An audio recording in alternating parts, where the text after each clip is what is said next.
بسم اللہ الرحمن الرحیم۔ کہانی.com میں خوش آمدید۔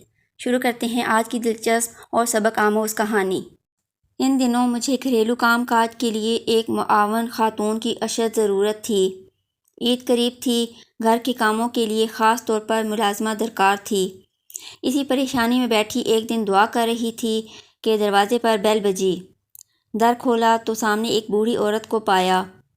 وہ اتنی تھکی ہوئی اور خستہ حال تھی کہ بے ساختہ میرے منہ سے نکلا، بڑی بی اندر آ جاؤ۔ میرا مطلب تھا کہ اسے کھانا دے دوں اور کچھ رقم بھی، کیونکہ وہ فاقہ زدہ اور کمزور لگ رہی تھی۔ کپڑے بھی میلے اور بوسیدہ تھے۔ جب میں نے اسے برآمدے میں بیٹھنے کا اشارہ کیا تو سمجھ گئی اور بولی، دھی رانی، مجھ کو خیرات نہ چاہیے، کام چاہیے۔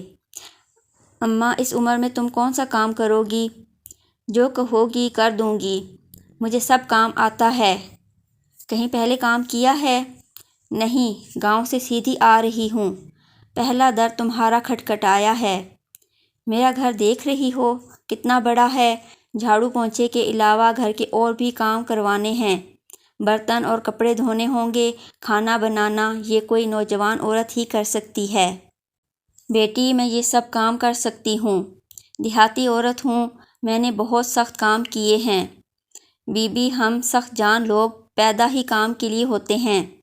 اس کے اسرار پر جان لیا کہ یہ بے حد ضرورت مند ہے، تب ہی کہا، اماں ٹھیک ہے، تم کھانا کھا لو اور کچھ دیر آرام کر لو، پھر دیکھ لیتے ہیں۔ ویسے کیا کوئی بیٹا بیٹی نہیں ہے جو اس عمر میں کام کو نکلی ہو؟ سب ہیں، مگر یہ بڑی لمبی کہانی ہے، کبھی بتاؤں گی۔ خیر، اس کی خستہ حالت کو دیکھتے ہوئے مزید سوالات نہ کیے اسے کھانا دیا۔ اتنے میں فون کی گھنٹی بجی۔ یہ میری نند شکیلہ کا فون تھا۔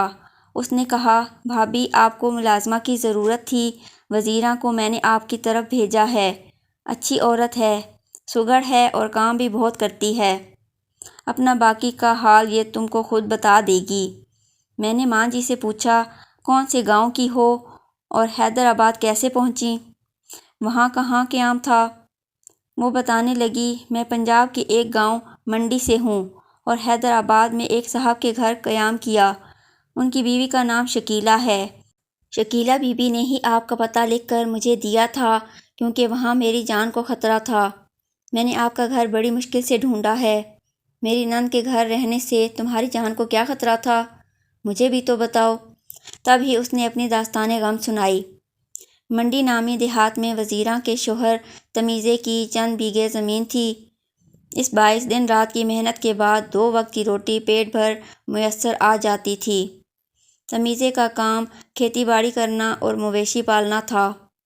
وہ بھی اس کام میں اپنے خاوند کی مدد کرتی تھی۔ پہلے ان کے پاس صرف 3 بیگھے زمین تھی۔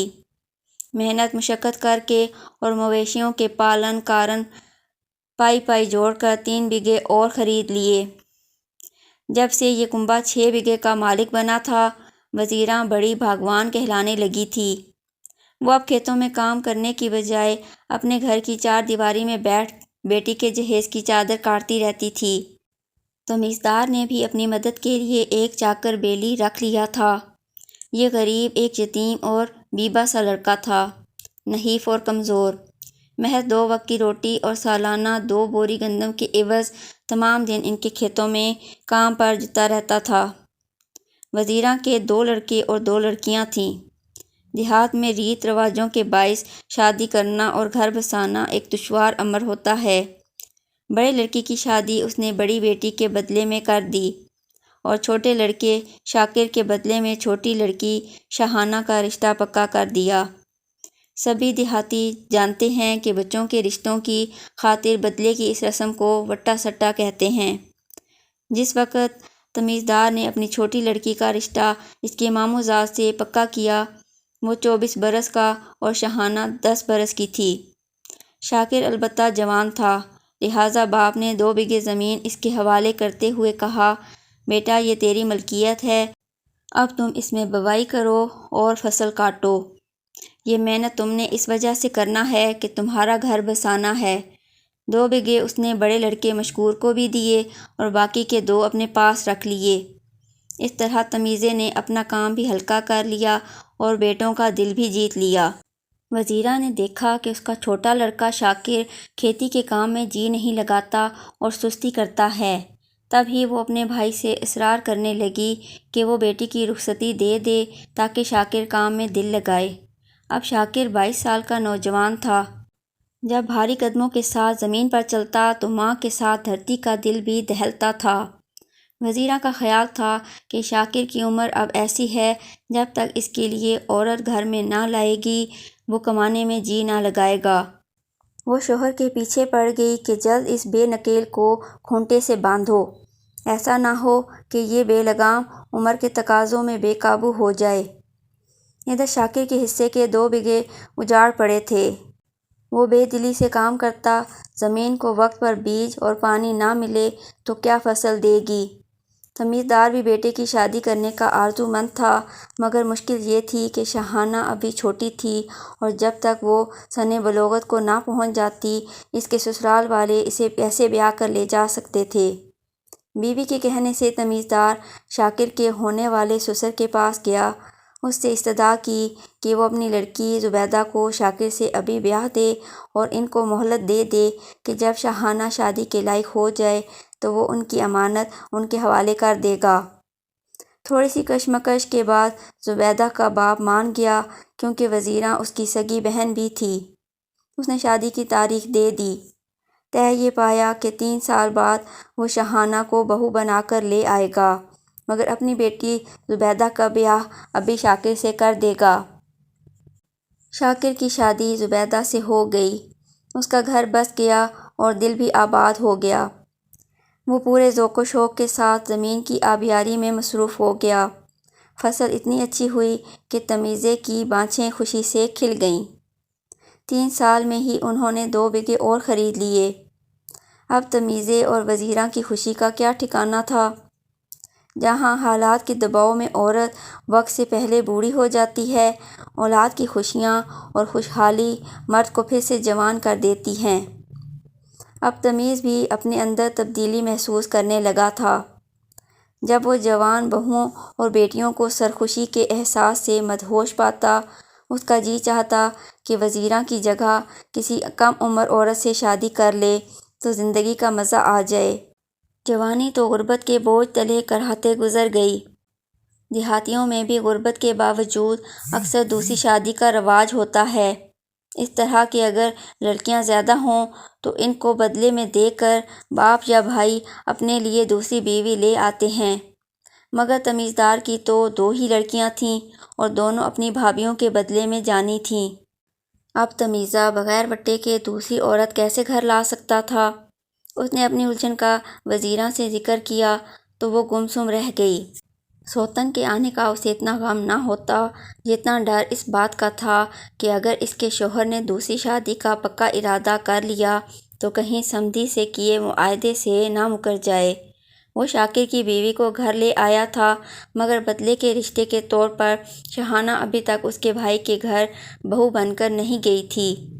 اب اگر تمیزے دوسری بیٹی کو اپنے بدلے میں دے کر نئی بیوی لے آیا تو شاکر کا گھر اجڑ جاتا۔ اس عورت کو اپنا تو اپنا، ساتھ ساتھ بیٹے کا گھر بھی اجڑتا نظر آ رہا تھا۔ اس نے سوچا تمیزے کی نیت بدلتی دکھائی دیتی ہے۔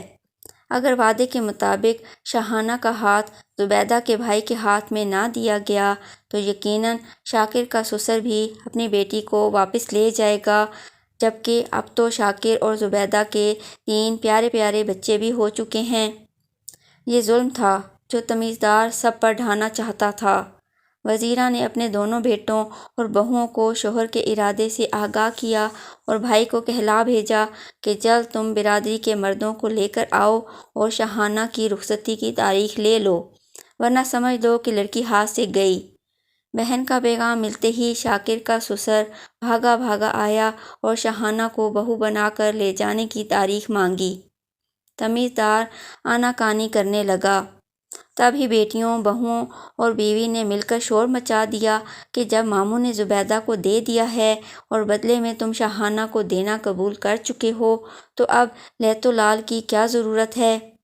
وزیرہ کا شوہر اس وقت تو مجبور ہو گیا اور تاریخ دے دی، مگر سالے کے جاتے ہی بیوی پر برس پڑا کہ تم نے اپنے بھائی کو سندیسا کیوں بھجوایا؟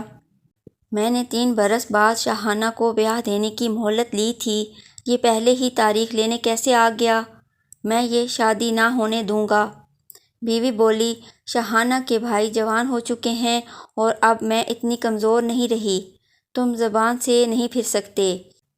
اگر تجھ کو نورا جٹی سے دوسری شادی کی اتنی چاہ ہے تو بے شک اس کو بیاہ کر لے آ، اس کے بدلے اپنی زمین اس کے وارثوں کو دے یا بیل دے، مجھے کوئی اعتراض نہیں، مگر شاہانہ میرے بھتیجے کی منگیتر ہے، تو بددیانتی کر کے میرے بیٹے کا گھر نہیں اجاڑ سکتا، اور نہ میں کبھی اپنی بیٹی کو تیرے بیاہ کے بدلے میں دوں گی۔ بیوی کی بات سن کر وہ غصے سے پھنکاتا ہوا گھر سے نکل گیا۔ مقررہ تاریخ پر بارات آ گئی۔ شاہانہ کو ماں اور بھابھیوں نے دلہن بنا دیا۔ بھائی مہمانوں کا سواگت کرنے لگے۔ زبیدہ نے شکرانے کے نفل پڑھے کہ اس کے بدلے کی لڑکی اس کے بھائی کے حوالے کی جا رہی تھی، سو اس کا گھر بھی اجڑنے سے بچ گیا تھا۔ باراتیوں نے کھانا کھا لیا اور جب شادی کی رسموں کے لیے دولہا نے اس کمرے کی دہلیز پر قدم رکھا جہاں دلہن بیٹھی ہوئی تھی تو اچانک ہنگامہ کھڑا ہو گیا۔ تمیزہ چلا رہا تھا، گالیاں بک رہا تھا کہ تم لوگ نکلو میرے گھر سے، میں اپنی بیٹی تم لوگوں کے حوالے نہ کروں گا۔ سب ہکا بکا رہ گئے، سمجھے کہ لڑکی کے والد کا دماغ چل گیا ہے، رنگ میں بھنگ پڑ گیا۔ باراتی اپنا سا منہ لے کر رخصت ہو گئے۔ شاہانہ کے بھائی بھی دم بخود رہ گئے، ان کی سمجھ میں نہ آتا تھا کہ باپ کو کیا ہو گیا ہے۔ چند روز تمیزے گھر والوں سے ناراض رہا، انہوں نے بھی اسے گھاس نہ ڈالی۔ آخر ایک دن شاہانہ کو روتے دیکھ کر اس کے دل نے اسے مجرم قرار دیا، ضمیر نے شرمندہ کیا۔ اس نے بیٹے سے کہا، ٹھیک ہے، اپنے ماموں سے کہو آ کر بہو بیاہ کر لے جائے، میں مگر شادی میں نہ بیٹھوں گا، تم لوگ اپنی خوشیاں پوری کرو، میری خوشی کی کوئی بات نہیں۔ دوسری بار شادی کی تیاریاں ہونے لگیں، لڑکے کو دولہا بنایا گیا، مولوی صاحب ساتھ چلے، پھر سے شاہانہ کو دلہن بنایا گیا۔ بارات آ گئی، بہن بھائی کا معاملہ تھا، وزیراں بہن تھی اور دولہا کا باپ اس کا سگا بھائی، اس لیے خفگی کا کسی نے خیال نہ کیا۔ عین نکاح کے وقت دلہن کا باپ آ گیا، اس نے آتے ہی شور مچا دیا، یہ شادی بغیر ولی کے کیسے ہو سکتی ہے جبکہ میں دلہن کا باپ زندہ ہوں؟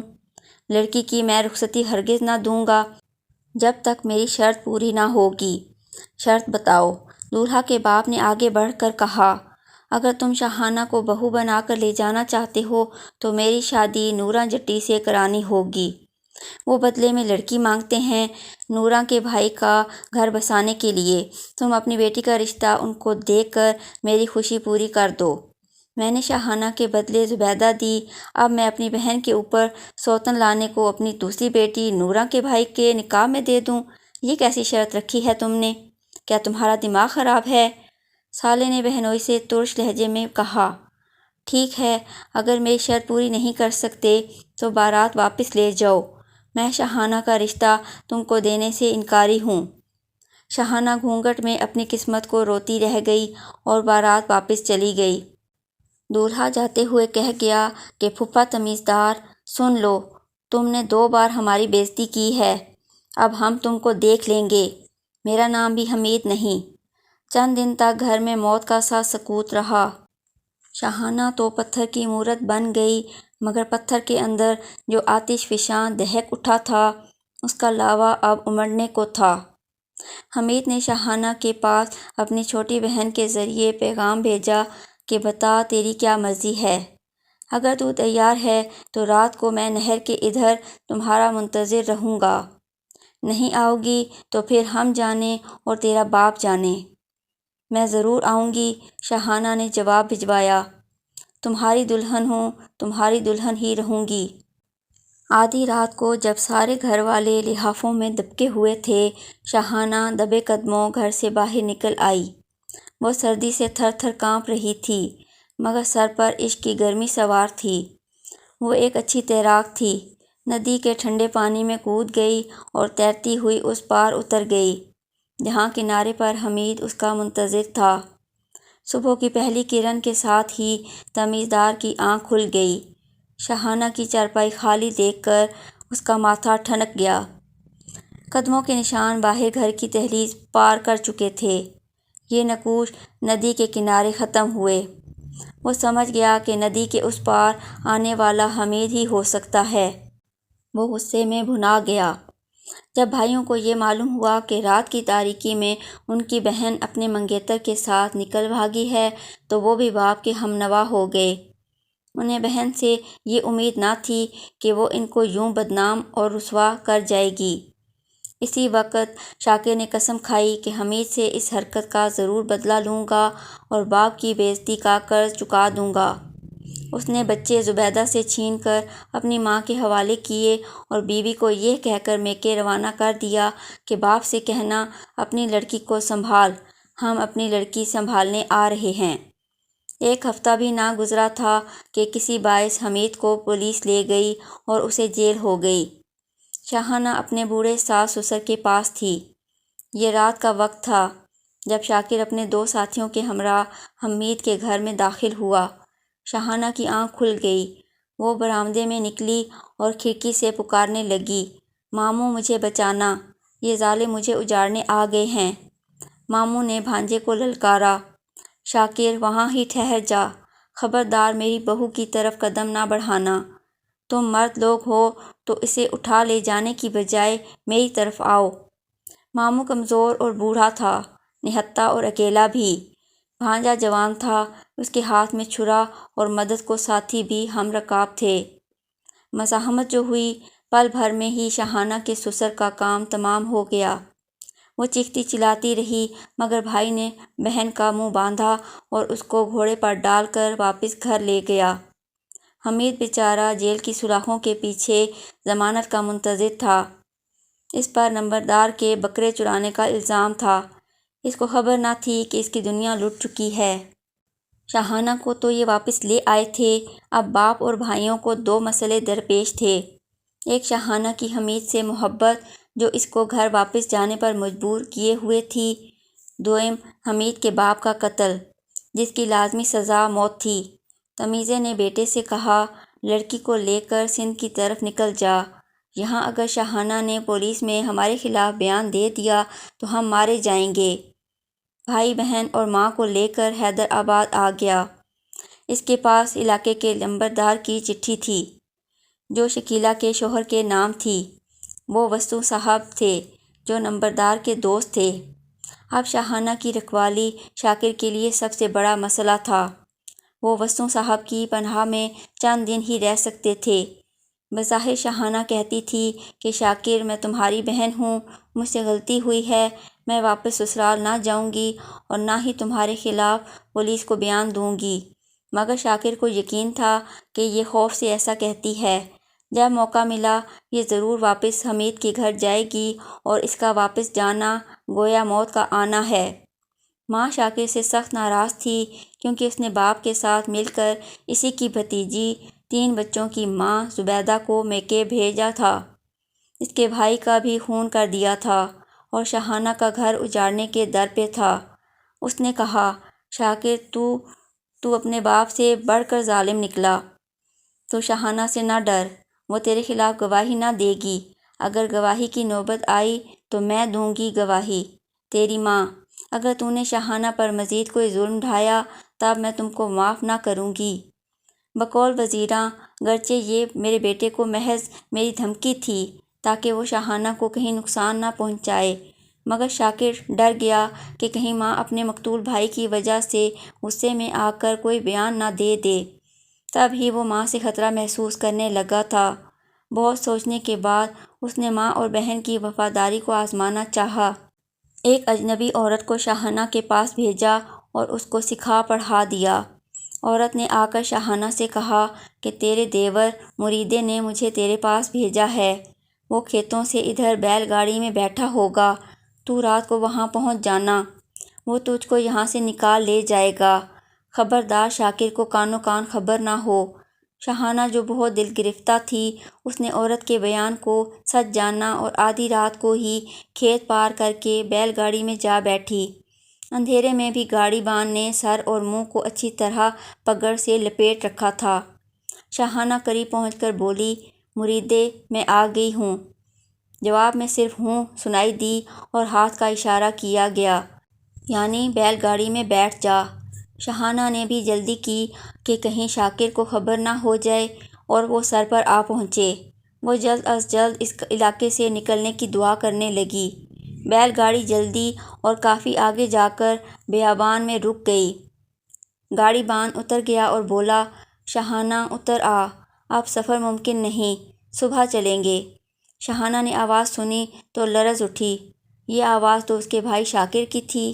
وہ بیل گاڑی سے اتر نہ رہی تھی کیونکہ اسے اس کے انجام کا اچھی طرح پتہ تھا۔ شاکر نے اسے موت کے گھاٹ اتارنے کی مناسب جگہ منتخب کی تھی۔ وہ خوشامد کرنے لگی، میرے بھائی مجھے مت مارنا، مجھ کو ایک بار مہلت دے دے، میں تیرے خلاف کبھی بیان نہ دوں گی۔ تو نہیں تو ماں میرے خلاف بیان دے گی، جس نے بھاگنے میں آج بھی تیری مدد کی ہے۔ تو غلط سوچ رہا ہے، ماں کبھی تیرے خلاف بیان نہیں دے گی۔ وہ بیل گاڑی سے اتری تو دیکھا کہ شاکر کے ہاتھ میں چھرا ہے۔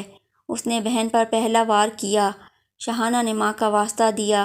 سنگ دل بھائی نے دوسرا وار کیا، یہاں تک کہ وہ تڑپ تڑپ کر ٹھنڈی ہو گئی۔ اس کے بعد وہ واپس وسوں صاحب کے گھر نہیں آیا بلکہ نمبردار کے پاس چلا گیا۔ وہاں سے ماں کو فون کیا کہ شاہانہ کا انتظار مت کرنا، وہ واپس نہیں آئے گی۔ میں نے اس طرح سے تیری دغاباز بیٹی کو ٹھکانے لگا دیا ہے۔ مجھے یقین ہے کہ تو میرے خلاف بیان نہیں دے گی، پھر بھی مجھے تجھ پر اعتبار نہیں آ رہا۔ اب تو وسوں صاحب کے گھر سے گاؤں چلی جا، کب تک یہاں غیروں کے در پر پڑی رہے گی؟ اتنی کہانی سنا کے وزیراں پھوٹ پھوٹ کر رونے لگی۔ یہ تھی اماں وزیراں کی کہانی، جو محض 2 سال میرے پاس رہ کر بالآخر ایک روز بیمار ہو کر یہ دنیا چھوڑ کر چلی گئی۔ اس نے مجھ سے وعدہ لیا تھا کہ اس کے جیتے جی میں اس کی زندگی کی داستان غم کو کسی پر افشا نہ کروں گی، اس کا راز راز ہی رکھوں گی، اور میں نے وعدہ کر لیا تھا۔ بے شک اس کے بیٹے نے سنگین جرم کا ارتکاب کیا تھا، وہ بعد میں حمید کے رہا ہو جانے پر اپنے انجام کو پہنچا بھی، مگر ماں اسے بچانے کی خاطر مہر بلب رہنا چاہتی ہوگی۔ سچ ہے، ماں کا دل سمندر سے بھی گہرا اور وسیع ہوتا ہے، اس ہستی کا کوئی نعم البدل نہیں ہے۔ یہ تھی آج کی کہانی۔ اگر ویڈیو پسند آئے تو اسے لائک اور شیئر کریں، چینل کو سبسکرائب کریں اور بیل نوٹیفیکیشن آن کر دیں تاکہ ہماری آنے والی ہر کہانی آپ کو بر وقت مل سکے۔ کمنٹس میں اپنی قیمتی آراء سے ضرور آگاہ کریں۔ اپنا اور اپنے چاہنے والوں کا بہت زیادہ خیال رکھیں۔ اللہ حافظ۔